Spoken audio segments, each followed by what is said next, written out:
بسم اللہ الرحمن الرحیم۔ حضرت انس بن مالک رضی اللہ تعالیٰ عنہ فرماتے ہیں کہ ہم لوگ رسول اللہ کے ساتھ بیٹھے ہوئے تھے۔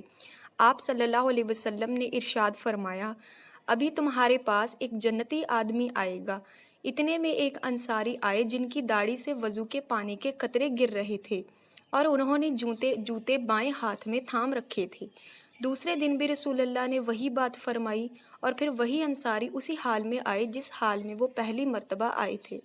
تیسرے دن بھی رسول اللہ نے وہی بات فرمائی اور وہی انصاری اسی حالت میں آئے۔ جب رسول اللہ مجلس سے اٹھے تو حضرت عبداللہ بن عمر رضی اللہ تعالیٰ عنہ انصاری کے پیچھے گئے اور ان سے کہا کہ والد صاحب سے میرا کچھ جھگڑا ہو گیا ہے جس کی وجہ سے میں نے قسم کھا لی ہے کہ میں 3 دن ان کے پاس نہ جاؤں گا۔ اگر آپ مناسب سمجھیں تو مجھے اپنے ہاں 3 دن ٹھہرا لیں۔ انہوں نے فرمایا بہت اچھا۔ حضرت انس رضی اللہ تعالیٰ عنہ فرماتے ہیں کہ حضرت عبداللہ رضی اللہ تعالیٰ عنہ بیان کرتے تھے کہ میں نے ان کے پاس 3 راتیں گزاری۔ میں نے ان کو رات میں کوئی عبادت کرتے ہوئے نہیں دیکھا، البتہ جب رات کو ان کی آنکھ کھل جاتی اور بستر پر کروٹ بدلتے تو اللہ کا ذکر کرتے اور اللہ اکبر کہتے یہاں تک کہ فجر کی نماز کے لیے بستر سے اٹھتے۔ اور ایک بات یہ بھی تھی کہ میں نے ان سے خیر کے علاوہ کچھ نہیں سنا۔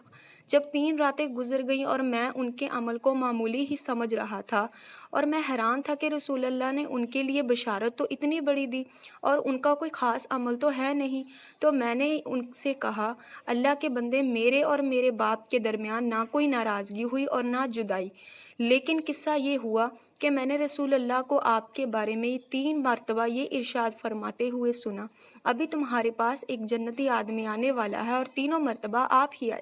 اس پر میں نے ارادہ کیا کہ میں آپ کے یہاں رہ کر آپ کا خاص عمل دیکھوں گا تاکہ پھر اس عمل میں آپ کے نقش قدم پر چلوں۔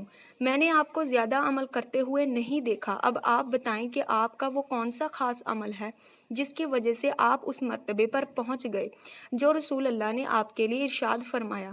ان انصاری نے کہا میرا کوئی خاص عمل تو ہے نہیں، یہ عمل ہے بس جو تم نے دیکھے ہیں۔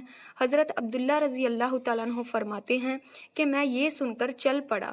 جب میں نے پشت پھیری تو انہوں نے مجھے بلایا اور کہا میرے اعمال تو وہی ہیں جو تم نے دیکھے ہیں، البتہ ایک بات یہ ہے کہ میرے دل میں کسی مسلمان کے بارے میں کھوٹ نہیں ہے، اور کسی کو اللہ تعالیٰ نے کوئی خاص نعمت عطا فرما رکھی ہو تو میں اس پر حسد نہیں کرتا۔ حضرت عبداللہ رضی اللہ تعالیٰ عنہ نے فرمایا یہی وہ عمل ہے جس کی وجہ سے تم اس مرتبے پر پہنچے، اور یہ ایسا عمل ہے جو ہم نہیں کر سکتے۔ جزاک اللہ خیر۔